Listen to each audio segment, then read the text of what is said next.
wreaking havoc in the MVAC grade tier. Seems like every single sports season. Doesn't matter when we're talking. And right now we're talking baseball. And on the mound, Aiden Hill is just lighting things up. Aiden, thank you so much for coming on and talking to us today. Yeah, thanks for having me. You got it. Let's talk about this Garfield baseball team and how much success you've been able to have this year, especially you on the mound. What's been clicking? What's been working so well? I think everyone wants the blueprint on how to be Aiden Hill. I think just if you throw over 85 in any league, I mean, you're going to be a pretty good pitcher. And then I just trust the defense behind me, and we feel pretty well. And just, I think, I mean, if I'm on the mound, normally some of our games we only win 1-0, 2-0, which are mostly runs that the top of our lineup gets in. But when everyone puts the ball in play and we feel good, we just click. Man, you're throwing gas, like you said, mid 80s, high 80s. What kind of work went into getting to that velocity? I mean, I'm sure you put in a lot of work to get there. How long did it take you to kind of get to that arm strength and get to that upper 80s velocity?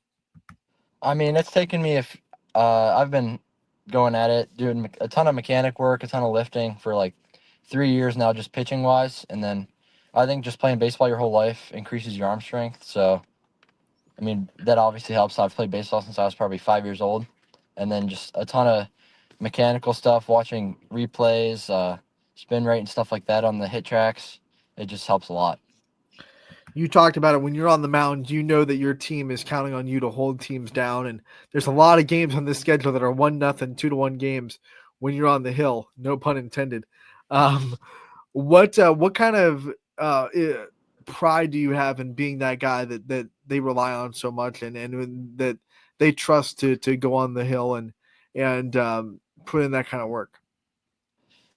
You know, I mean, I kind of learned from Eric. I mean, we always, every time he was on the mound, we knew that he was going to do his stuff, and we just had to get at least a 2-run lead, 3-run lead, and he'd do the rest for us. So I kind of learned off of Eric, and I've taken over that role this year. With, I mean, if I don't pitch good, then it's not going to be good, obviously. So I think most of that is just following the footsteps of the guys before me. Baseball is such a sport that can be mentally taxing. We know that you're not always going to have your best day. Baseball is a sport that can humble you pretty quick. What do you do to stay mentally locked in throughout the season and not let yourself fall into the hills and valleys of baseball? I think when you play baseball, you just got to have the next pitch mentality because, I mean, or next pitch, next play, because you make an error, you can't let that affect your at bat. You can't let a walk affect your next batter because you're not going to be a good baseball player. Baseball, I mean, you make mistakes 70% of the time and you're still a good player. So you just got to have the next pitch, next play mentality, and next, or even next game, because especially with high school baseball, I mean, games are stacked right on top of each other. You're playing every day, so you just got to next pitch, next game mentality. Next pitch, next play is harder for other guys than others. So, where do you stand? Have you always been really good at that mentality, or have you had to kind of develop this ability to go to next pitch and try to work on that as your career has gone on? I think I've had to develop it because, I mean, that's one of the biggest parts of baseball is the mental part. I mean, to grow as a baseball player, you have to grow mentally. So, I mean, I've definitely adapted and grew into that next pitch, next play mentality as I've gotten older. You seem to have knocked down every goal that you probably set in the preseason this year so far as a personal goal setter. What were some of those goals that you set, and where are you on that goal list of things that you wanted to accomplish this year? I really want to get Coach Pay's a district title. That was one of our goals, and obviously we haven't played our playoff game yet. We play tomorrow now. Uh, One of my other goals was to be Player of the Year in our league, which I accomplished. And I think just some of my other goals were just wins and stuff like that. And we have 14 wins right now, which is pretty good, I would say. I want to talk about being MVAC Player of the Year and what that means to you. Like you said, that was a goal, and all the other teams in the MVAC respect you so much that they put you on that poster to say MVAC Player of the Year. What does that mean to you? That just shows that other teams have respect for you. I mean, they know that, like, I've pitched against almost every team in the NVAC, and after every game, every coach, I mean, they tell me good job. They tell me good luck in college, and that I got a good future ahead of me. And I just appreciate that other coaches can respect my game and respect what I do on the mound and at the plate. All these MVAC teams, there's so many good ones, especially in baseball. Is there one that you get geared up a little bit extra for? Is there a rival that you think that it's developing in the MVAC that you know when they're on the schedule, like let's crank it up to 11? I think for us, it's definitely LeBray because I mean that was when we beat them last time we played them. That was my first time beating them in my high school career in baseball, and they got us in basketball too. So I mean, that's just an extra. I think Garfield LeBray is a good rivalry that's building up, and then I'd say Newton Falls too. They're a really good team, and I have a few buddies from there, so I was getting those games I got hyped up for too. Whether it be basketball, baseball, football, it doesn't matter. You're kind of making impacts on all these teams. Talk about what it's like to kind of go from season to season and try to be a leader and a big impact in any way you can, no matter what sport you're playing. I mean, football. Obviously, as a senior, you got to be a leader for the underclassmen, and we were kind of an underclassmen heavy team football, so you just got to be a leader, and then you got to take that into every sport. Basketball, we were pretty senior heavy. I mean, we had 4 seniors that started, so I mean, you just got to be a leader, and then obviously baseball, we only have 3 seniors, so you have to be a leader. You have to want to be there. You have to show the guys what to do at practice and stuff. I mean, it's kind of just the same mentality for each sport, especially at a small school like Garfield. Like, I mean, there's kids that play every sport with me, like a decent amount of kids. So they know the mentality. They know what to do at practice. They know what they're expected of. You're not saying no to baseball. We'll talk about your future in a little bit, but you did have to say no, say goodbye to basketball and football after your senior seasons.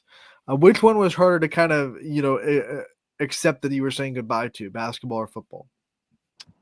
It was both pretty. I mean, basketball I've been playing my whole life, so that was pretty rough. But I know basketball is like you can go play pickup basketball anywhere you really want. But football is really tough. I mean, that's you create best friends on the football field. You're never gonna play football like you do in high school ever again. There's no competitiveness like this. Unless you go to college. But saying goodbye to football is that's really rough because you know that's something you'll never do or like feel again.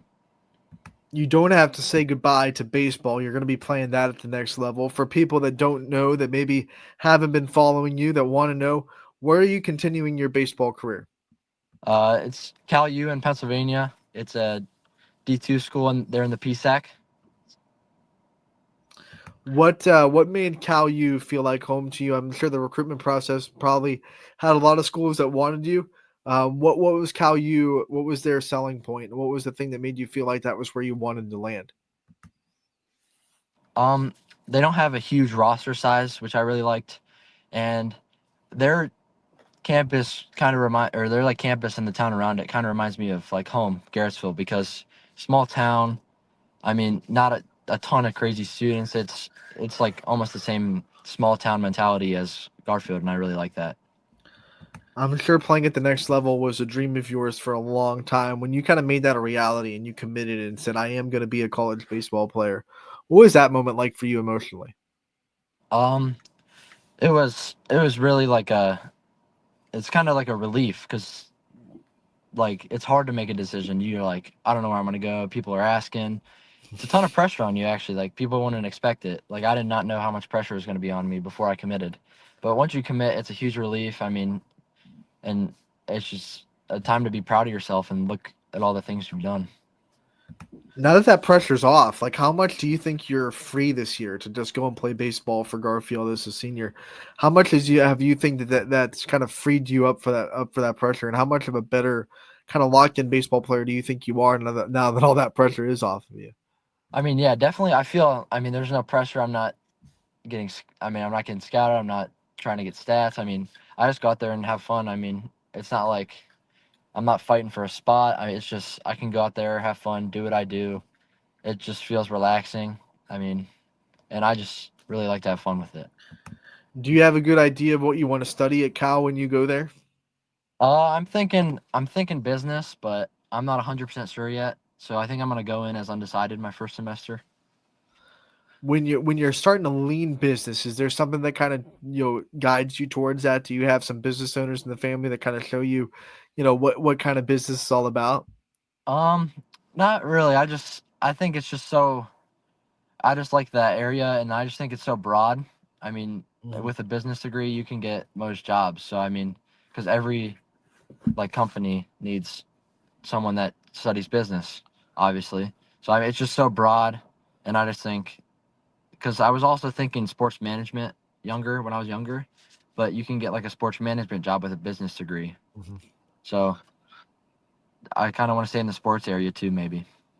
You talked earlier about how much you wanted to get Coach Pay's the district championship, and he obviously means a lot to not just you, but the other seniors in this program.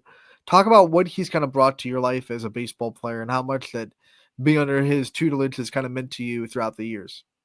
Coach Bays is definitely one of the greatest coaches I ever had. I mean, I love him. He's just like he's kind of just like one of us as a player. Like we can talk to him like he's one of us. He's just a great coach. Nothing's ever. I mean, whenever we need to be serious and stuff at practice, we do. But then we also have fun at practice. We're not the most serious team in the world, obviously, but he's just a great coach. He's been a great mentor. He's not just taught me how to play baseball, but he's also taught me how to be a man. And I mean, I see him with his kids, and he's a great father. So I think he's just a great guy. You don't go through 4 years of baseball and get to the level that you've gotten without facing some kind of adversity along the way. Can you kind of talk about what your biggest form of adversity you think has been throughout your high school career, and then tell us kind of how you got through it and how you saw the light at the end of the tunnel? Um, so I had two surgeries on my left ankle, which really, I mean, they were like 3, 4 month recoveries. They really set me back. But I just learned that like you have to adapt. I mean, I was throwing from my knees every day. I was only lifting upper body and stuff like that. So I mean, I just learned to adapt, and I mean, overcoming that is you can like just seeing your progress from where I couldn't walk to now I'm running and hitting PRs on the mound. It just feels great. Coming back from something like that takes nothing but determination and fire. What kind of kept you determined and fired up to kind of work so hard to get back to where you were? I just knew that my teams needed me, and I didn't want to. I mean, you get 4 years of high school sports, and I was just trying to get back as fast as possible, just so I don't miss as many high school sports as I did. Because I mean, you only get to experience that for so long, and it was really rough sitting out and watching my friends play, and I wasn't able to do anything when they lost, or I was, it's just hard to like sit on the sidelines. So I just really wanted to get back on the field and get back on the court and stuff like that. Aiden, I like to ask this with multiple sport athletes. It's going to be my last question for you. You've experienced a lot of moments in sports, in football, and basketball, and in baseball. What do you think is the best moment or best feeling in any sport? If you had to pick one feeling in any sport, what do you think Ooh. it would be the best one? Hmm. Like a feeling I've had, like Yeah, all like time, or maybe just like like it's in it's getting a general. big strikeout, hitting a big shot in basketball, laying some big hits in football, maybe a home run. What do you think is the best feeling?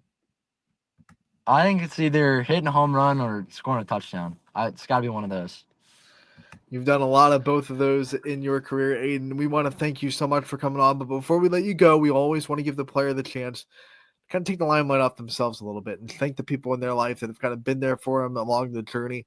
I want to give you that chance too. I want to give you as much time as you want to give out some thank yous and some shout outs to some people in your life that you think really deserve it. Definitely my mom and dad. I mean, they've always been there for me.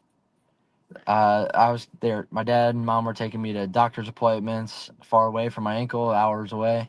Surgeries, taking care of me while I couldn't walk and stuff like that. I want to thank obviously Coach Pays, all my other coaches, Coach Mosier, Coach Oleski.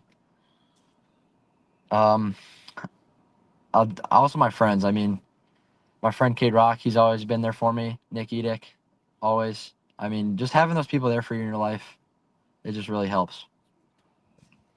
Aiden, we want to thank you again for coming on. We have loved having you a part of the YSN family. We wish you the best of luck the rest of this season. We hope it goes as far as you can possibly carry it. We've loved having you at the All-Star game, so we hope that we can have you again. June 15th, Father's Day. Come on down to Scene Park. We'll take care of you as a part of the All-Star game, all right? All right. All right, Aiden. Thanks for Thank you having me. again for the time. We'll see you again real soon, buddy. Yep. Thank you for having me. You got it.